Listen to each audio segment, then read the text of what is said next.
नमस्कार, मैं हूं पवन शर्मा। आप हमारे साथ देख रहे हैं PKS news network. Uttar Pradesh में विधानसभा चुनाव चल रहा है। 3 चरणों की वोटिंग हो चुकी है। मतदाताओं ने अपना रुझान दे दिया है किस पार्टी की सरकार चाहते हैं। और आज जो है 21 फरवरी है। आज के ठीक एक दिन बाद राजधानी समेत 9 जिलों पर चौथे चरण का मतदान होना है। और दोस्तों, आपको मैं बता दूं, बातचीत करने के लिए समाजवादी पार्टी के स्टार प्रचारक, समाजवादी पार्टी ने स्टार प्रचारक नियुक्त किया है।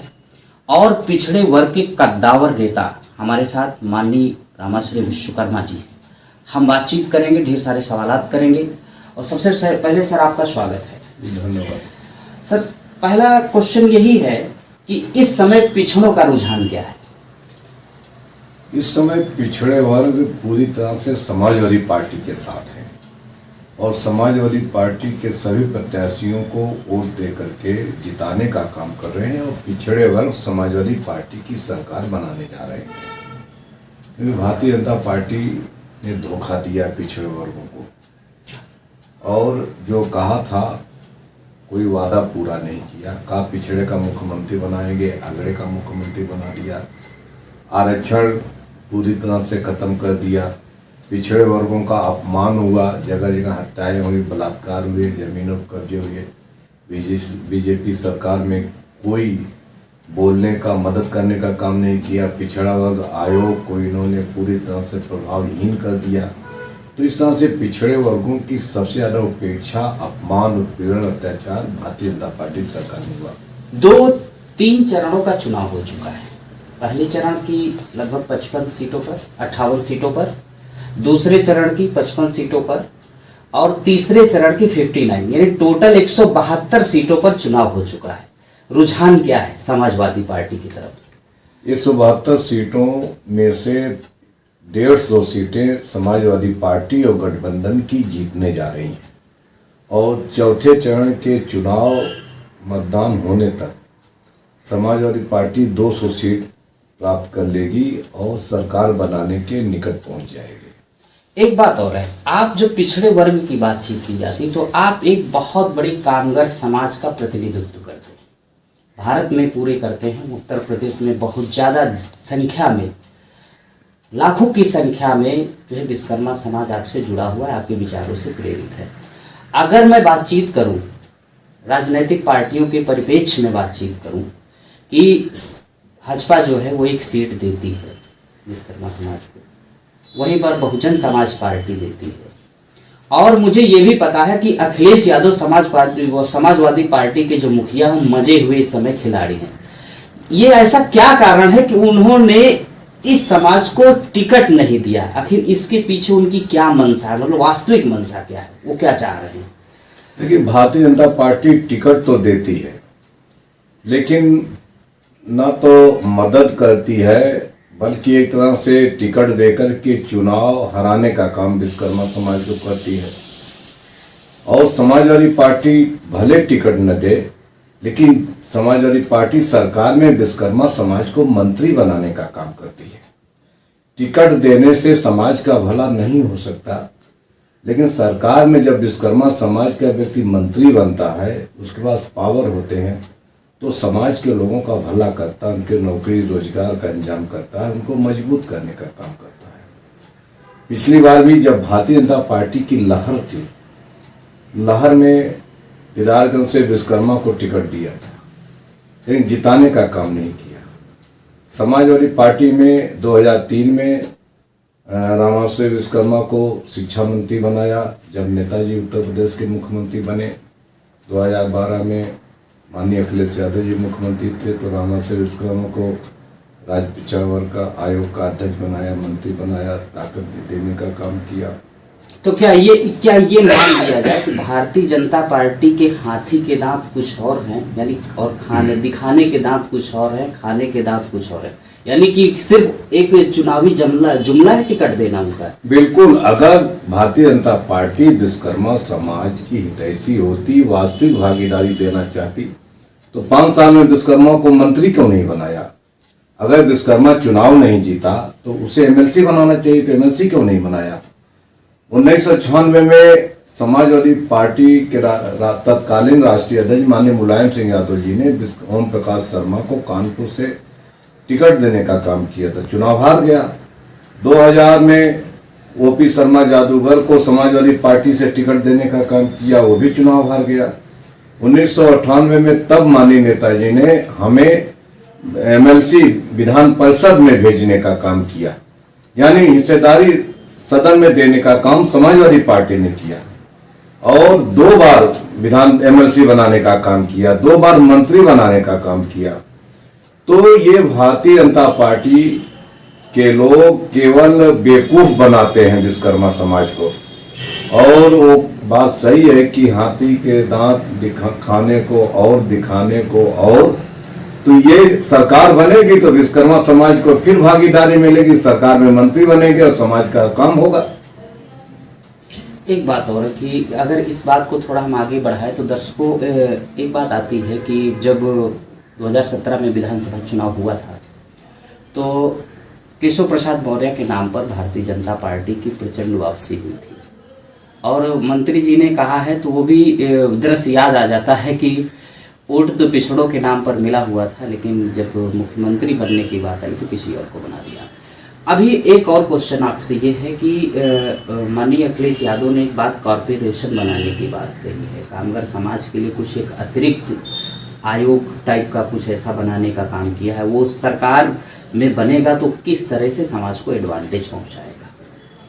देखिए, समाजवादी पार्टी के राष्ट्रीय अध्यक्ष माननीय श्री अखिलेश यादव जी ने अपने चुनाव घोषणा पत्र में कहा है कि हम सरकार बनने के बाद 200 करोड़ रुपए के फंड से एक कारपोरेशन बनाएंगे, और उस कारपोरेशन में विश्वकर्मा समाज के लोहार बढ़ई के लोहे लकड़ी के कारोबार करने वालों को उससे मदद दी जाएगी, रोजगार को आगे बढ़ाने का काम किया जाएगा। तो पूरे प्रदेश में जो करोड़ों विश्वकर्मा समाज के लोग जो लोहे लकड़ी के कारोबार में उनकी मदद करने का काम किया जाएगा। उन्होंने कहा कि 17 सितंबर भगवान विश्वकर्मा की पूजा की छुट्टी पहले भी घोषित की थी, बीजेपी ने निरस्त करके भगवान विश्वकर्मा का अपमान किया। सरकार बनने के बाद पुनः पूजा की छुट्टी घोषित की जाएगी।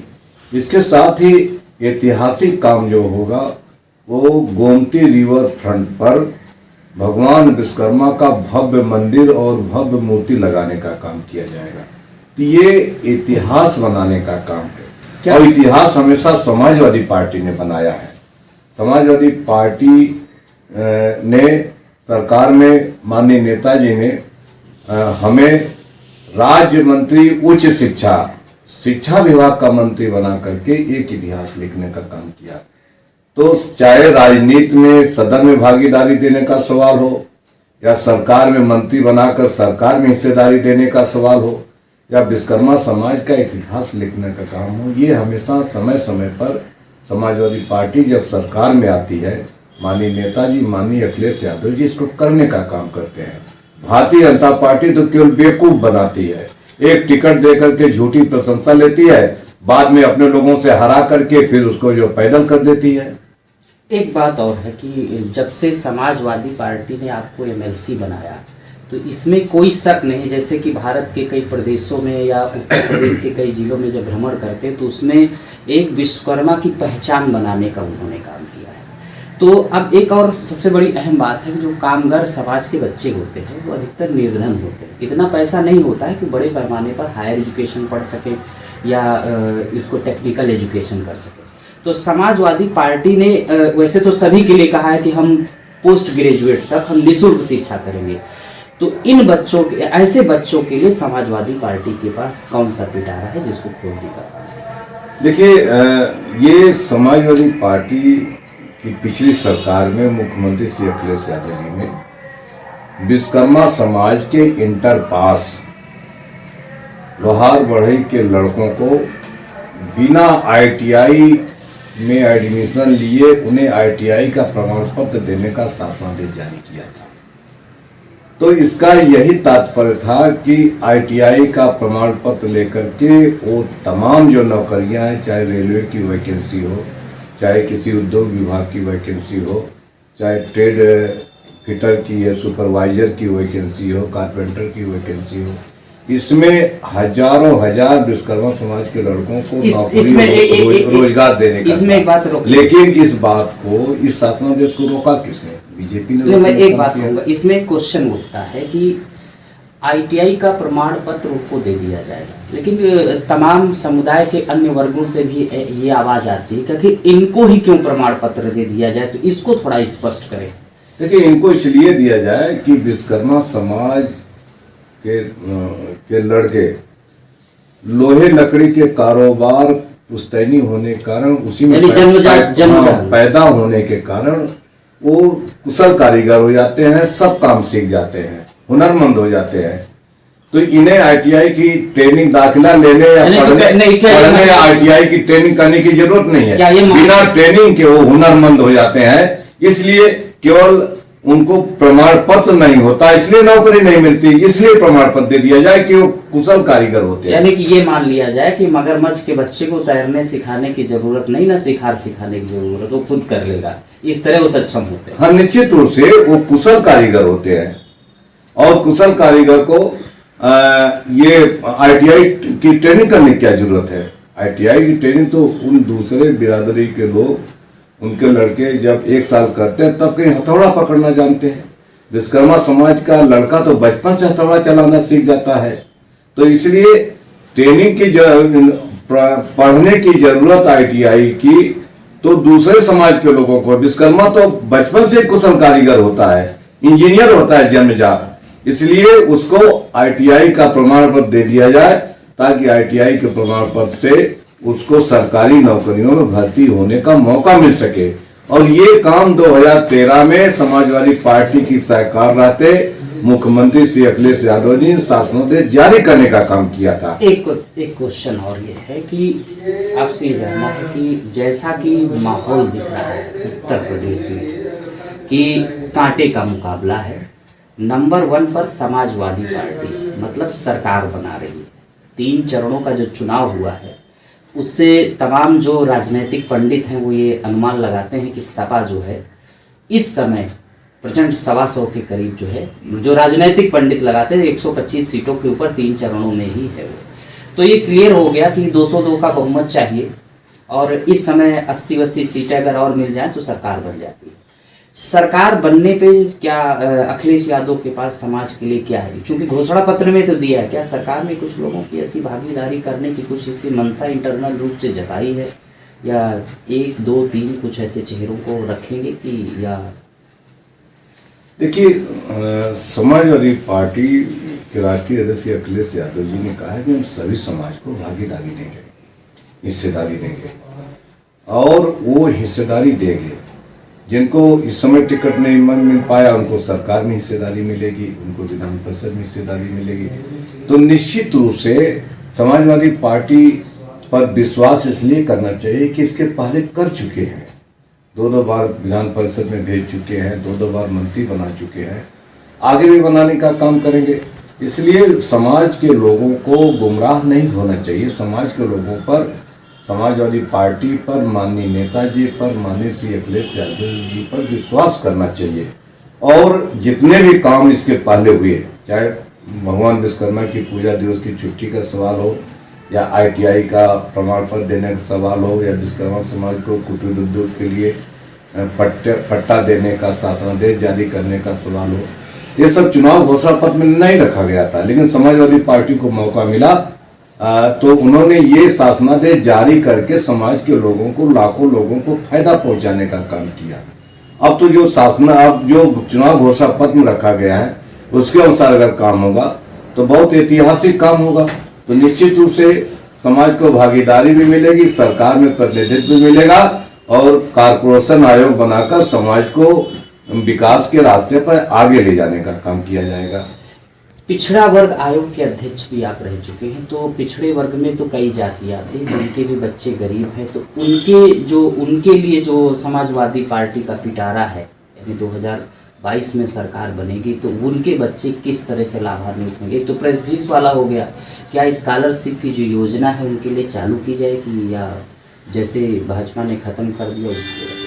नहीं, निश्चित रूप से जो सामाजिक सुरक्षा की योजनाएं होती है, सरकार इसको जन कल्याण में बिना किसी लाभ हानि के इसको चलाने का काम करती है, ताकि जरूरतमंद जो गरीब लोग हैं उनकी मदद हो सके। जैसे छात्रवृत्ति है, फीस प्रतिपूर्ति है, गरीब बेटियों के शादी का अनुदान का पैसा है, पेंशन का पैसा है, आवास का पैसा है, ये समाजवादी पार्टी की सरकार ने चलाने का काम किया था, ताकि पिछड़े वर्ग के जितने भी गरीब लोग हैं, चाहे विश्वकर्मा हो, प्रजापति हो, नाई हो, सोनी हो, चौरसिया हो, पाल हो, बिंदु, निषाद हो, मौर्या हो, कुशवाहा हो, ऐसे समाज के लोगों को जो उनकी मदद हो सके, पैसे नहीं तो उनका लड़का छात्रवृत्ति से पढ़ सके, फीस प्रतिपूर्ति से बीएड, बीटीसी, डॉक्टरी, एमबीए की पढ़ाई कर सके।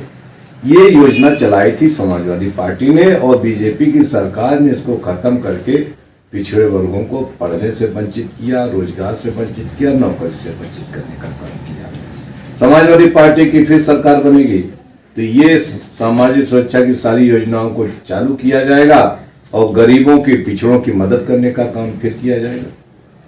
एक बात और है कि आप दर्शकों को ये बताइए कि समाजवादी पार्टी में विश्वकर्मा समाज को इस समय जैसे कि उन्होंने गुमराह कर दिया कि नहीं, उन्होंने टिकट नहीं दिया, उन्होंने टिकट नहीं दिया, तो समाज के लिए, पर्टिकुलर पिछड़े वर्ग और विश्वकर्मा समाज के लिए क्या संदेश है आपके पास? देखिए, विश्वकर्मा समाज के लोग गुमराह न हों और वो समाजवादी पार्टी पर, माननीय नेताजी पर, माननीय अखिलेश यादव जी पर विश्वास रखें। पहले भी हिस्सेदारी दी है, सरकार में दी है, सदन में दी है।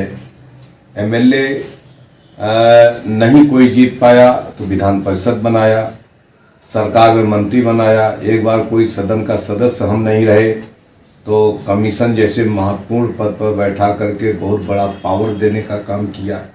तो विश्वकर्मा समाज को हमेशा पावर देने का काम समाजवादी पार्टी ने किया, आगे भी पावर देने का काम करे। विश्वकर्मा समाज के सभी लोगों से हमारी अपील है कि वो माननीय अखिलेश यादव जी पर विश्वास करके समाजवादी पार्टी को प्रचार करें, समाजवादी पार्टी को वोट दिलाएं और समाजवादी पार्टी को जिताएं। माननीय श्री अखिलेश यादव जी को मुख्यमंत्री बनाएं। सरकार बनने पर विश्वकर्मा समाज को समायोजित किया जाएगा। अभी परसों जो है 23 को 60 सीटों पर इलेक्शन होना है, तो इन 60 सीटों में सपा की सीटें लगभग कितनी है, जनता का रुझान इन सीटों पर क्या है? देखिए, 4 चरणों में समाजवादी पार्टी 200 सीटें हासिल कर रही है और सरकार समाजवादी पार्टी की बनने जा रही है। हमारे 3 चरण जो हैं बोनस के होंगे कि वो कितनी सीटें और जनता दे करके प्रचंड बहुमत की सरकार समाजवादी पार्टी की बनाएगी। श्री अखिलेश यादव जी को बहुत बहुत धन्यवाद बातचीत करने के लिए। दोस्तों, आप देख रहे हैं कि बातचीत कर रहे थे समाजवादी पार्टी की स्टार प्रचारक मनीरामा श्री विश्वकर्मा जी। उन्होंने कहा है कि विश्वकर्मा समाज को घबराने की जरूरत नहीं है, ना ही गुमराह होने की जरूरत है, क्योंकि जो समाजवादी पार्टी कहती वो करती, भाजपा की तरह कथनी और करनी में अंतर नहीं। पिछड़े समाज के बच्चों के लिए ढेर सारी जो योजनाएं हैं पहले भी सभा सरकार में चालू रहती थी, वो भी चालू रहेंगी। और अन्य जो गरीब बच्चे, उनके लिए फीस प्रतिपूर्ति जैसे और निःशुल्क शिक्षा इसलिए दी जा रही ताकि वो बच्चे सर्वाइव कर सके और संविधान में कुछ स्थानों पर अपनी भागीदारी स्थापित कर सके।